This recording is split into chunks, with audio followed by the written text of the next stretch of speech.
আসসালামু আলাইকুম রহমতুল্লাহি ওয়া বারাকাতুহু আলহামদুলিল্লাহ ওয়া আসসালামু আলা মান লা নাবিয়্যা বা'দাহু বিল্লাহি মিনাশ শাইতানির রাজিম বিসমিল্লাহির রহমানির রহিম বাবু মা ইউনহা মিন সিবাবি ওয়াল্লাআন। আজকের বক্তব্যের বিষয় হলো কাউকে গালি দেওয়া বা অভিশাপ দেওয়া সম্পর্কে। আমি যে হাদিসটি তেলাওয়াত করেছি সহিহ বুখারীর ৫ম খণ্ড পর্ব হচ্ছে ৭৮ অধ্যায় হচ্ছে ৪৪ হাদিস নম্বর হচ্ছে ৬০৪৪ হাদিস নম্বর হচ্ছে ৬০৪৪। আন আব্দুল্লাহ কালা কালা রাসূলুল্লাহি সাল্লাল্লাহু আলাইহি ওয়াসাল্লাম সিবাবুল মুসলিমি ফুসুকুন আকিতালুহু কুফরুন তাবাআহু গুন দারুন আন শুবাহ। আব্দুল্লাহ রাদিয়াল্লাহু আনহু হতে বর্ণিত, আব্দুল্লাহ একজন সাহাবী, তিনি বলেছেন যে রাসূলুল্লাহ সাল্লাল্লাহু আলাইহি ওয়াসাল্লাম বলেছেন, মুসলিমকে গালি দেওয়া ফাসিকি এবং তাকে হত্যা করা কুফরি। আর সূরা মাইদার মাঝে ৩২ নম্বর আয়াতে স্পষ্টভাবে আল্লাহ তুলে ধরেছেন, যদি কেউ কোনো নিরপরাধ কোনো লোককে হত্যা করে, সে যেন গোটা পৃথিবীর মানুষকে হত্যা করল। আর কেউ যদি কোনো মানুষের জীবন বাঁচালো, রক্ষা করলো, সে যেন গোটা পৃথিবীর মানুষের জীবন রক্ষা করলো। সিবাবু হচ্ছে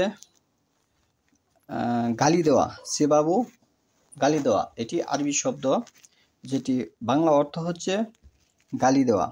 মুসলিম যেটি প্রচলিত শব্দ, এটি মূলত আরবি, এটির বাংলা অর্থ হবে আল্লাহর কাছে আত্মসমর্পণকারী কোনো ব্যক্তিকে গালি দেওয়া যাবে না। ফুসুকুন মানে সে ফাসিক ব্যক্তি। ওয়াকিতালুহু হত্যা করা, কিতালু হচ্ছে হত্যা করা, যেটি আরবি শব্দ, বাংলায় হচ্ছে হত্যা করা। কুফরুন এটি একটি কুফরি কাজ। তাবাআহু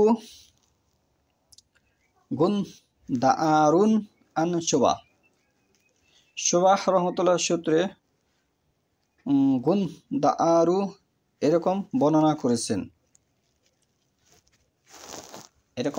বর্ণনা করেছেন। তাহলে আমরা এখান থেকে যে বিষয়গুলি বুঝলাম, একজন আত্মসমর্পণকারীকে গালি দেওয়া যাবে না, যেটি আমরা মুসলমান হিসেবে বুঝে থাকি। হাদিস নম্বর হচ্ছে সহিহ বুখারী ৫ম খণ্ড ৬০৪৫। আবু যর রাদিয়াল্লাহু হতে বর্ণিত, নবী সাল্লাম বলেছেন, একজন অপর জনকে ফাসিক বললে যেন গালি না দেয়, এবং একজন অন্যজনকে কাফির বললে অপবাদ না দেয়। কেননা অপরজন যদি তা না হয়, তবে সে অপবাদ তার নিজের উপরই বর্তাবে। অপরজন যদি সে কাফের না হয়, তাহলে এই কাফের তার নিজের উপর বর্তাবে। হাদিস হচ্ছে ৬০৪৫। আন আবি জার, আবু জার একজন সাহাবী, আন্নাহু সামিয়ান নবী সাল্লাল্লাহু থেকে শুনেছেন। সামিয়া আছে শব্দের অর্থ হচ্ছে শোনা, সে নবী সাল্লাল্লাহু থেকে শুনেছে। ইয়াকুলু নবী সাল্লাল্লাহু বলতেছেন, লা ইয়ারমি, লা হইছে না, ইয়ারমি যেন না বলে, রাসূলুন কোনো ব্যক্তিকে, রাসূলান এক ব্যক্তি আরেক ব্যক্তিকে, ফিল বিল ফুসুকি ফাসিক না বলে, ওয়ালা ইয়ারমিহি বিল কুফরি একজন আরেকজনকে যেন কি কাফের না বলে। কুফরি হচ্ছে অস্বীকারী। কারণ আপনি গায়েবের খবর জানেন না, গায়েবের খবর একমাত্র কে জানে? উপর আল্লাহ জানে। এই কারণে আপনি কোনো ব্যক্তিকে সরাসরি বলতে পারবেন না সে কাফের। যে ব্যক্তি নিজেকে মুসলিম পরিচয় দিয়ে সমাজে বসবাস করে, যে ব্যক্তি কালেমে শাহাদাত পাঠ করেছে, সে চাই সালাত আদায় করুক চাই না করুক, সালাত আদায় করে না, সে অন্য হাদিসে বুঝিয়েছে কাফের, কিন্তু তার একটি সাজা আছে, তার সাজা হচ্ছে তার কোনো আমলই আল্লাহর দরবারে কবুল হবে না। কিন্তু আপনি যদি তাকে ঢালাওভাবে কাফের বলেন, সে যদি কাফের না হয়, আল্লাহর কাছে পছন্দনীয় ব্যক্তি হয়, তাহলে সে কথাটি রিপিট ফিরে এসে আপনার শরীরে লাগবে, তার মানে আপনি কাফের হয়ে যাবেন। বিষয়টি এরকম বোঝানো হয়েছে। ইল্লার তাদ আলাইহি, মানে তার দিকে আসবে, আলাইহি হচ্ছে তার দিকে, ইন লাম ইয়াকুন সাহিবুহু কাযালিকা, যদি সেটি সে না হয় তাহলে কথাটি রিপিট আপনার কাছে ফিরে আসবে। তাহলে যেহেতু আমি গাইবের খবর জানি না, তাহলে আমি কোনো ব্যক্তি সম্পর্কে অনুমান করে কথাটি না বলায় আমি মনে করি ভালো। আর সমাজে বর্তমানে কিছু ইসলামী ভয়েস বের হয়েছে, তারা ইউটিউবে ফেসবুকের মাধ্যমে একজন আরেকজনকে গালি দিয়ে থাকে এবং কাফের ফতোয়া দিয়ে থাকে। তার মানে এর মানে আমরা এটি বুঝতে পারতাছি যে এটি জাহিলি যুগ, এক নম্বরে বুঝতে পারতাছি। দুই নম্বরে যে তারা কোরআন হাদিস পড়েনি, এক যদি পড়ে থাকে তাহলে তারা মানে না। হচ্ছে দুই, যে কোরআন হাদিস মানে না সে অবশ্যই রাসূলুল্লাহ সাল্লাল্লাহু আলাইহি ওয়াসাল্লামকে মানে না। যে রাসূলুল্লাহ সাল্লাল্লাহু আলাইহি ওয়াসাল্লামকে মানে না, সে অবশ্যই ইসলাম ধর্মকে সে মানে না। সহিহ বুখারী ৫ম খণ্ড হাদিস নম্বর হচ্ছে ৬০৪৬। আন আনাস কালা লাম ইয়াকুন রাসূলুল্লাহি সাল্লাল্লাহু আলাইহি ওয়াসাল্লাম ফাহিশা আন ওয়ালা লাআনা আন ওয়ালা সাবাআনান কানা ইয়াকুলু ইনদাল মা তাআদি মালাহু তারিবা জাবিনুহু। আনাস ইবনু মালিক রাদিয়াল্লাহু হতে বর্ণিত, তিনি বলেন রাসূলুল্লাহ সাল্লাল্লাহু আলাইহি ওয়াসাল্লাম অশিলিন লান্নাতকারী ও মন্দ গালাগালি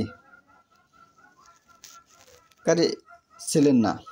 তিনি কাউকে তিরস্কার করার সময় শুধু এতটুকু বলতেন, তার কি হলো, তার কপাল ধুলোয় মলিন হোক। তাহলে এখানে রাসূলুল্লাহ সাল্লাল্লাহু আলাইহি ওয়াসাল্লামের চরিত্র তুলে ধরা হয়েছে। সে অশ্লীলতা ও লান্নতকারী ছিলেন না এবং গালাগালি কাউকে করেননি। তিনি কাউকে যদি তিরস্কার করার সময় শুধু এতটুকু শব্দ উচ্চারণ করতেন, মানে তিরস্কার করতেন না, এতটুকু শুধু উচ্চারণ করতেন যে তার কি হলো, তার কি হলো, এটি সেভাবে বলতেন। কিন্তু তাকে তিরস্কার করে হাসাহাসি করা, ঠাট্টা বিদ্রুপ করা, সমাজে কিন্তু আমরা অনেক সময় দেখা যায় যে কোনো জায়গায় দু একজন মানুষ বসলে আমরা মানুষকে নিয়ে তিরস্কার করে থাকি, হাসাহাসি করে থাকি, বিভিন্ন রঙের কথা বলে থাকি। তার চরিত্রের মধ্যে এটি ছিল না।